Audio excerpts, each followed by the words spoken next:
السلام عليكم ورحمه الله وبركاته. ازيكم يا حبايبي؟ عاملين ايه؟ يا رب تكونوا بالف خير. بصوا بقى، النهارده انا جايبه لكم مفاجاه وعامله لكم مفاجاه جميله جدا. باركولي النهارده انا جبت بقى مفرمه كبتي اهي الكبه بتاعتي. اشترت كبه يا جماعه، معلش بس مش حسبت عليها لسه. زي ما انتم شايفين الكبه الجديده، انا قلت بس اوريكم ان احنا خلاص اهو طورنا وجبنا كبه. مش هنشحت تاني مكنه البسكوت من اي حد.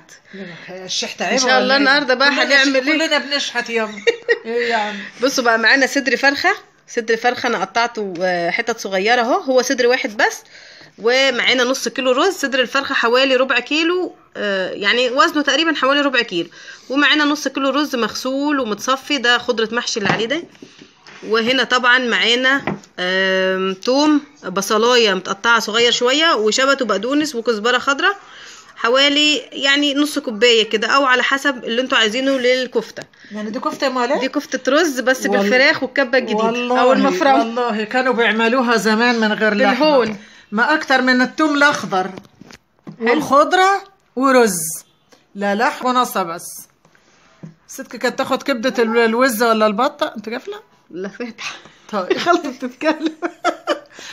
كانت امي تاخد كبده الوزه ولا الجناصه على حفان الرز وتدوجهم وتعمل الكفته. الكفته من غير اللحمه مش هتتاكل، والنبي هتتاكل تبقى فل الفل. طيب يبقى هنقول بسم الله عشان طبعا ما نطولش في الفيديو. المكنه جديده واحنا ايه، هي عايزه تزفرها بس لحمه يا جماعه، كل بعد كده تعملها كفته ساده. ودلوقتي يا حبايبي بقى ايه هنعمل ايه؟ هنقول بسم الله ونخلط الرز. تتلكك.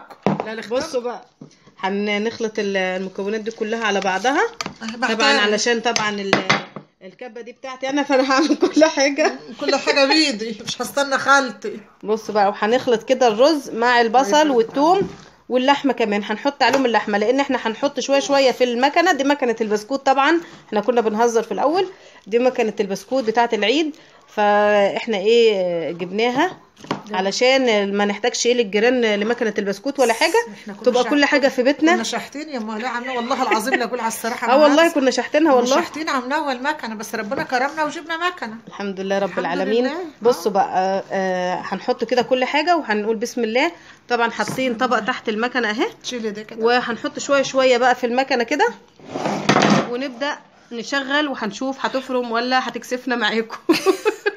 مش عارفه انا بقى هلف الناحيه الثانيه عشان اشغل واصور لكم في نفس الوقت. مش عارفه، انا حاسه تكسفني المكنه دي كده، مش هتمشي معانا، مش هتعمر معانا كده. لا لا لا بس. طبعا احنا حطينا شويه من الرز والخلطه اهي. بصوا تمام، شايفين كده اهو. وطبعا الحشو دوت هنعيد عليه مره تانية علشان هو بيطلع خشن في المره الاولى، لازم يطلع ينعمل مره تانية، وهنعيد عليه مره تانية عشان ينعم معانا، تبقى كفتة لحمة، كفتة رز فراخ. زهقنا من اللحمة وزهقنا من الكبد. احنا طبعا بنعمل الكفتة بالكبدة، انتوا عارفين. انا بحبها بكبدة صراحة جميلة. احنا لو حطيناها في الكبدة هتكون بوظة بقى مش كفتة. لا احنا هي لحمتها كتير يا على كده. لحمتها كتير. لا يا شيخ، يعني هنحط اصغر من الصدر الفرخة. لحمتها كتير اذا كان هي نازلة كلها لحمة في ايوه، ما احنا طبعا احنا يعني لا يعني بتفتري. لا معلش، ده مكنة جديدة برضو. يعني من غير لحمة مش هتشتغل ولا هتقول النبي ما شغالة لما ده انا جايباها مخصوص عشان الكفتة. كفتة بس. بصوا اهو، بنفرم بقى طبعا كل الكمية اللي معانا براحتنا ولا ايه. انا وام الاف فاضيين يا جماعة، وادي احنا ايه، لا فرحانين مش فاضيين، فرحانين بالمكنة. ربنا يفرح الجميع يا رب. تمام اهو. طبعا بقى ايه هنفرم معانا الرز ده كله كده، هنفرمه بنفس الشكل كده، وبعدين هنرجع تاني هنفرمه مرة تانية كمان عشان نخليه ناعم. يعني بعد ما نخلص الكمية دي كلها هنرجع نفرمه مرة تانية عشان نخليه ناعم خالص. ودلوقتي حبايبي زي ما انتم شايفين، دي بقى شكل الكفتة بعد ما فرمناها وبقت زي الفل اهي، والعجينة جميلة جدا. وبصوا انا مش عارفه خالتي من ساعه ما شافت المكنه ولا المفرمه دي وهي عماله تضحك وخلاص. دلوقتي بقى ايه، مبسوطه يا بنت اللي ربك ربك. ودلوقتي بقى حبايبي ايه، هنحط بقى شويه من الفلفل الاسمر طبعا اللي عليه البهارات الكتير، وهنحط شويه بقى من الكمون والملح اهم. تمريها لا، وبقى هنقلب وهنخلط بقى المكونات دي كلها مع بعضها. انا عملتها على فكره وشين كمان بعد الفرمه الاولى، والله عملناها وشين علشان تنعم كمان. طبعا اهي لسه خالتي بتظبط فيها، عجبها العجينه بتاعت المكنه دي. ده اللي ربنا يكرمها هم داعيه لي يا جماعه. مكنه البسكوت، اوعوا واحده تتجوز من غير مكنه بسكوت. احنا على عاد جابوني هون يا جماعه. انا داخله هي بتتريق على المكنه، بس ماشي مش هخليكي تعملي عليها بسكوت في رمضان. انا داخله بهون والله يا جماعه. مالي الهون يا اختي؟ بصي يا حبايبي شكلك انت داخله بهون. يا طب ما كل الناس بتدخل بهون. طب امال يعني انا بتريق على المكنه؟ بصوا بقى اهي، والله مش طريه ولا اي حاجه خالص، زي الفل. الفل تمام كده. بصوا بقى خالتي بتصبحها. نزلي دي كده شويه يا حبايب اهي. خالتي بتصبحها بصوا بالشكل دوت. اللي حابب يكبر يكبر. بتاعت الافراح اللي بتبقى كبيره.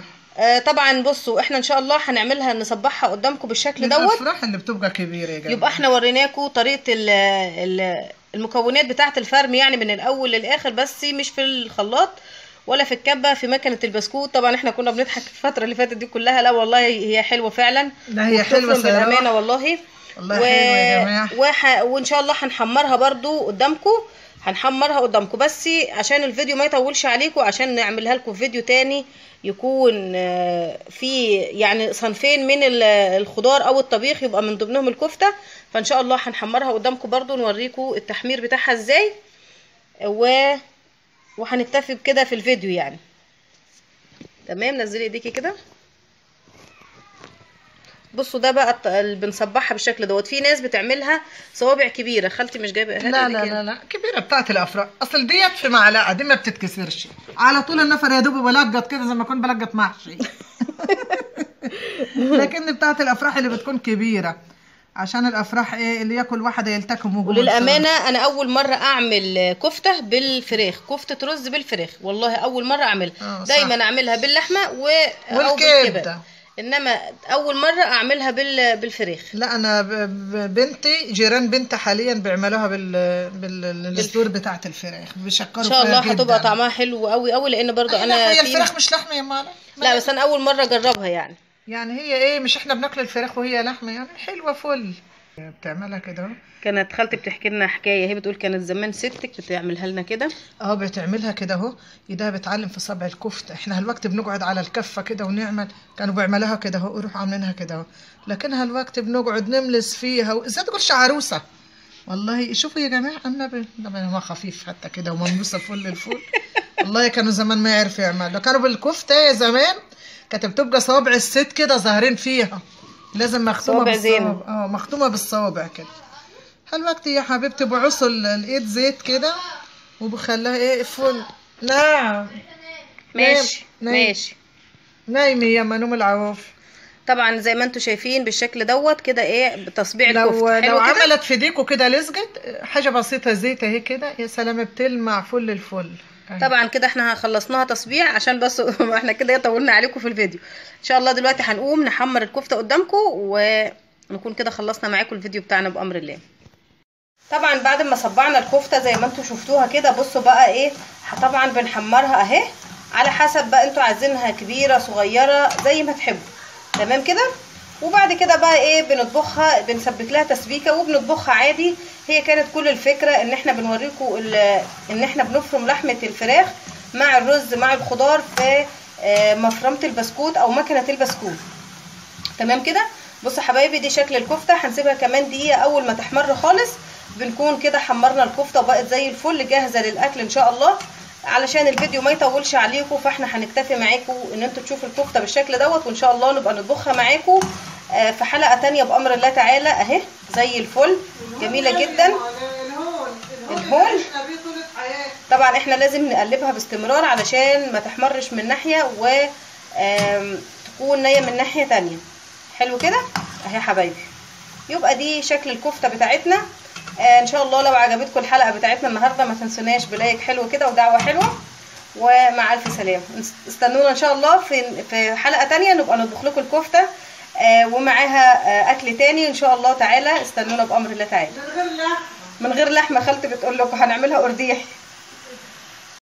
وزي ما انتوا شايفين كده بقى ايه كده طلعت انا الكفته خلاص كده. بصوا عامله ازاي جميله جدا. فل الفل.